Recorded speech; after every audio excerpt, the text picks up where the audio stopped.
네, 매주 월요일 또 시장 중심 잡아주시기 위해서 또 나오셨습니다. NH농협선물 리서치센터 이진우 센터장입니다. 안녕하십니까? 네, 안녕하세요. 더우시긴 더우신 모양입니다. 반팔을 예, 어지간해서 잘 입으시지 않는 걸로. 지금 뭐 넥타이도 방송국에 와서 네. 하나 얻었으면 그렇습니다. 사실 뭐 동방예의지국이라서 이게 네. 뭐 방송이라 이제 타이를 메고 하긴 합니다만, 이제 뭐 요즘 전력 문제 많죠. 자, 전력 얘기를 하려고 모신 건 아니고, 먼저 이제 글로벌 G2의 경계 지표, 지난 주말에 나온 지표가 상당히 또 시장의 세간의 이목을 많이 집중시키더군요. 네, 네. 어떤 지표들과 그다음에 또 무엇을 지금 또 보고 계시는지 보시는 부분부터 한번 정리를 해주시겠습니까? 네, 뭐 지난 주말에 중국 지표 다 나쁘지 않게 나왔습니다. 뭐 산업 생산이라든지 등등 해서 다 좋았고요. 그 전에 이미 중국의 성장률이나 HSBC에서 발표하는 PMI하고 PMI 대비 늘 높게 나오는 중국 PMI, 그래서 뭐 중국의 PMI 조작설까지도 나오고 지표를 따라갈 그런 장은 아닌 것 같고요. 8월 1일 날 22회 통화정책회의, 그리고 지난주 중반에는 또 BOE에서 마크 카니 BOE 총재가, 그 양반이 원래 그 이른바 포드 가이던스의 원조입니다. 캐나다 중앙은행 총재를 할 때 언제까지 어떤 조건 하에서 기준금리를 갖다가 저금리로 유지하겠다 이런 식으로 했고, 그걸 버냉키가 따라가고 했습니다만, 뭐 워낙에 연준의 포드 가이던스가 강한 인상을 남기다 보니까 오히려 카니가 버냉키를 어설프게 흉내만 냈다라고 합니다만, 뭐 흉내는 버냉키가 냈습니다만 BOE가 욕을 먹고 카니가 좀 이렇게 생각보다 약했던 것은 너무 많은 어떤 그 소위 말하는 나가웃 조건, 자기가 제시했던 실업률 7%대까지는 지금의 0.5% 금리를 유지하겠다는 거기에 이런저런 조건들이 많았죠. 그런 부분들이라서 시장은 그거 했고요. 준비한 차트를 보여드리면은 뭐 여전히 재미없고 지수 자체는 재미가 없고 종목 따라 가는 종목과 못 가는 종목이 구분되는 그런 장입니다만, 이거 한번 보시죠. 결국 우선 여기 피보나치 타임존을 끄은 것은 이번 주부터 또 이렇게 기술적으로는 변곡점에 도달했습니다. 특별한 모멘텀이 없고 이벤트가 없는 가운데 무엇 때문에 시장이 이렇게 여기서 뭐 추가 상승이나 하락 반전에 계기를 삼을지는 모르겠고요. 지금의 지수 선물 흐름으로 봐서는 뉴욕 증시 이번 주에도 고만고만한 흐름이 될 것 같습니다만, 이때 지난 6월 19일 날 버냉키 의장이 연내 QE 축소 내년 상반기 말 중단이라는 이 작심선을 한 이후에 또 시장 달리기, 그 과정에서 지금 이후로는 이른바 가두리장입니다. 자, 그 다음에 미국채 수익률도 보시면은 버냉키 의장이 6월 19일 발언 때 국채 수익률이 굉장히 급등했죠. 돈줄 쪼은다고 하니까 특히나 미국채를 사주는 가장 큰 매입 주체였던 연준이 한 발 물러선다고 하니까 그 수익률 급등, 금리가 올랐고, 여기에 또 연준이나 버냉키가 깜짝 놀라서 그게 아니다 이런 식으로 저금리는 한참 간다, 제로금리는 이런 식으로 했는데, 지난번 FMC 때도 7월 31일 FMC 때도 순간적으로 금리가 올랐습니다만 다시 원위치 하는, 즉 못 움직이고 있다는 이 부분이고요. 달러도 마찬가지입니다. 달러도 보시면은 달러 인덱스, 여기서는 뭐 이머징의 흐름은 좀 반영을 잘 못합니다만 6월 19일 날 이때 여기서 강한 달러 강세 흐름이 나왔던 것도 QE 축소한다는 버냉키 발언이 컸습니다. 그러나 이 무렵은 뭐 전미경제연구소 강연이나 그 이전에 다른 비둘기파 위원들이 계속해서 시장 달래기에 나서면서 QE 축소 우려를 좀 줄이던 그런 부분이고, 결국 여기까지 왔단 얘기죠. 여기까지 왔단 얘기고, 뭐 요것과 다르게 이머징 통화들, 브라질 헤알화나 터키 리라, 그리고 남아프리카 공화국 란트화, 인도 루피화 이런 등등의 약세는 여전히 계속해서 달러가 강세, 이들 이머징 통화들의 약세, 이런 흐름은 이어지고 있습니다. 뭐 요약하자면 이러네요.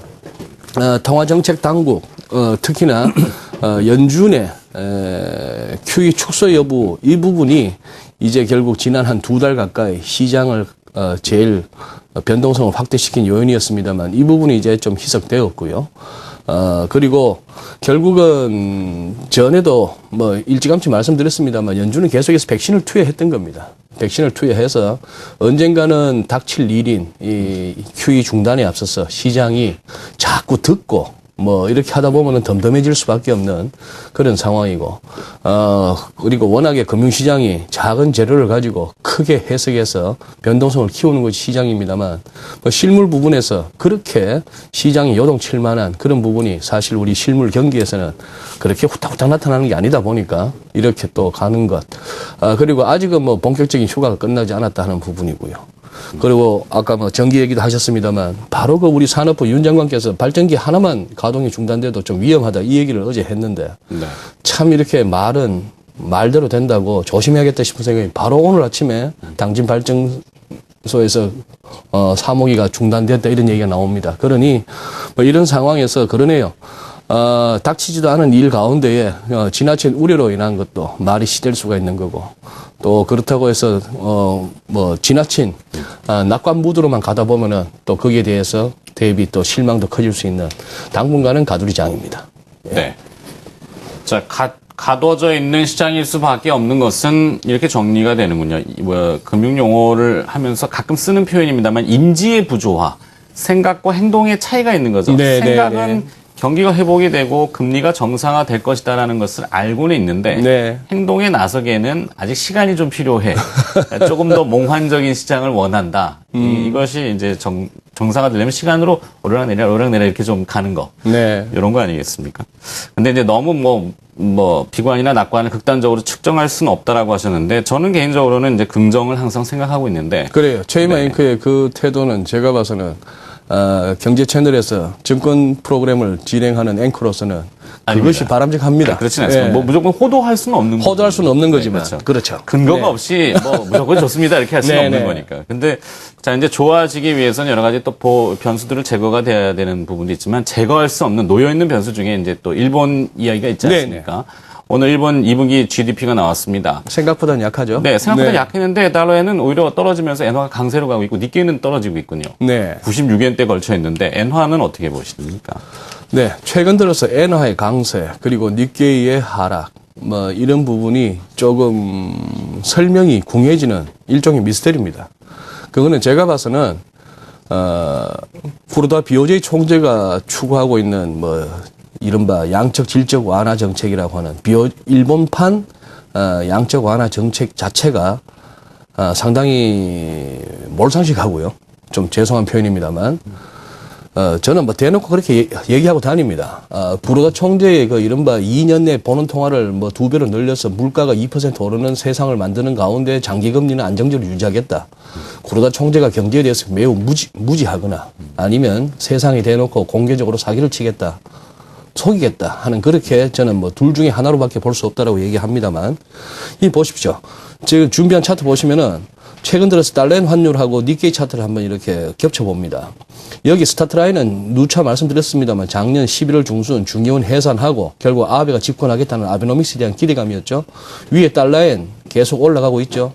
엔 약세에 대해서 니케이도 계속 올랐습니다. 이 부분이 출렁거렸고 이 가운데에는 아까 살펴보았던 연준을 비롯한 중앙은행들의 출구 전략 이런 부분도 영향을 미쳤습니다만 최근 들어서 이 부분이고 이건 지난 주말 차트인데 오늘 달러 니케이 같은 경우에는 오늘 또 이렇게 갭다운으로 시작하죠. 갭다운으로 시작하는 그런 흐름인데 이 부분이 참 이제 쉽지 않은 얘기죠. 그 중에서 이제 하나의 배경 가운데 위에는 호주 달러 환율입니다. 호주 달러의 미 달러 대비 환율 흐름인데 이 부분이 결국 최근 중국 경기에 대한 우려 그리고 원자재 가격의 하락 이 부분에 따른 호주 달러 또 뭐 호주 중앙은행이 금리를 낮추고 했던 그런 영향들이 있었습니다만 이거와 더불어 호주 달러와 엔 이른바 OGN 크로스 거래 환율도 이렇게 쭉 떨어지는 걸 본다면은 최근에 이 부분도 하나의 최근 엔 강세의 배경 중 하나가 아닌가. 그런 가운데 최근 들어서 다시 이제 쇼카바가 나오고 있다 정도 보고 있는데요. 뭐 엔은 앞부분에서 말씀드렸다시피 지금 사실 좀 설명이 궁해지는 그런 단계입니다. 일본 투자자들이 해외로 들고 나가는 엔화도 많아지는 그런 것이 재무성 발표한 자료에도 확인되고 하는 가운데에 왜 이렇게 엔이 강세일까 하는 부분인데요. 뭐 들고 나가면서 해치를 했다라고도 볼 수 있는 상황이고 그러네요. 지금 뭐 지난주 제가 목요일 날 썼던 시황 가운데 시황 제목이 그렇습니다. 시장이 각기 지 옳은 대로 움직였더라. 옳다고 생각하는 대로. 거의 뭐 성경 사사기 부분에 그런 말이 있지 않습니까? 옛날 이스라엘에 왕이 없을 때 사람들이 각기 자기 소견에 옳은 대로 행하더라. 지금 왕도 없습니다. 네. 원칙도 없습니다. 시장을 움직이는 로직도 없어요. 그리고 그런 어떤 제시해줘야 될 사람들은 왔다 갔다 말이 막 바뀌죠. 이런 가운데에 예전에는 뉴욕 증시 하나만 보더라도 나머지 시장 대충 어떻게 됐겠다. 금리 어떻게 했고 원자재 어떻게 했고 달러 어떻게 했다가 그냥 뭐 안 보고도 시황 한 장 쓸 수 있는 그런 세상이었다면은 네. 지금 그건 아니죠. 거기다가 또 우리가 지난 한 10년 가까이 미국 경제에 대해서 얼마나 들었던 얘기가 고용 없는 성장이라고 얼마나 많이 들었습니까? Jobless recovery. 요즘은 거꾸로죠. 일자리는 계속 늘어난다고 하는데 미국의 성장률은 부진합니다. 성장 없는 고용. 이 부분도 설명이 그렇게 쉽지는 않은 그런 세상. 이 어려운 국면 가운데에 또 메이저들이 아직 완전히 시장에 복귀하지 않은 가운데에 거기다가 뭐 미국의 대통령을 비롯한 미국 쪽에 또 특허권을 갖다 판단하는 그쪽에서는 우리한테 또 불리하죠. 네. 뭐 일본은 또 뭐 센카쿠를 바라보고 한 건지 독도를 바라보고 한 건지 또 2차 대전 이후에 최고 큰 전함인 미즈호를 만들죠. 뭐 어수선한 세상입니다. 어수선한 세상에 우리가 개성에 보낼 전력이나 있을까 싶기도 하고요. 참 이 와중에 우리 증시 그래도 오늘 이렇게 주말 뉴욕 증시가 약세를 보이고 일본이 부러지고 하는 와중에도 이렇게 강한 모습을 보인다는 것은 그 와중에도 시장이 한국 경제에 그나마 상대적으로 양호한 펀더멘털을 이렇게 반영하는 것 같고요. 또 삼성전자가 120만 원이라는 크리티컬한 레벨에 와 있다 하는 이 부분이 또 지수에 또 반등을 이끌어내는 부분. 뭐 이 정도로 정리될 수 있겠습니다. 뭐 네. 시청자 여러분께서 지금 뭐 느낌이 오시겠습니다만 서로 모르는 장을 가고 있는 중입니다. 네.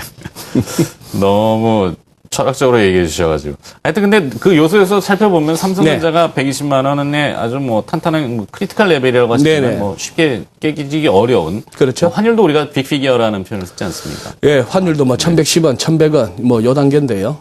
그런 흐름입니다. 다행스러운 거는 예전처럼 이른바 원화자산에 대한 뭐 원화자산의 트리플 약세, 뭐 트리플 강세 해서 한꺼번에 주식이 무너지고 채권과 뭐 환율이 불안해지고 하는 그런 모습은 보이지 않는다 하는 부분입니다.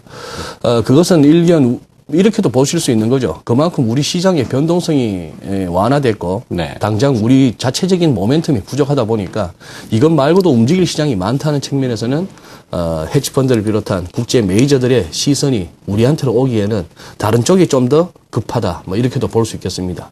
네. 네. 자, 이번 주에도 뭐 큰 변화 없이 좀 밋밋하겠지만 뭐 시장 그렇다고 또 비관적으로 이야기해 주지는 않는 것 같습니다. 네.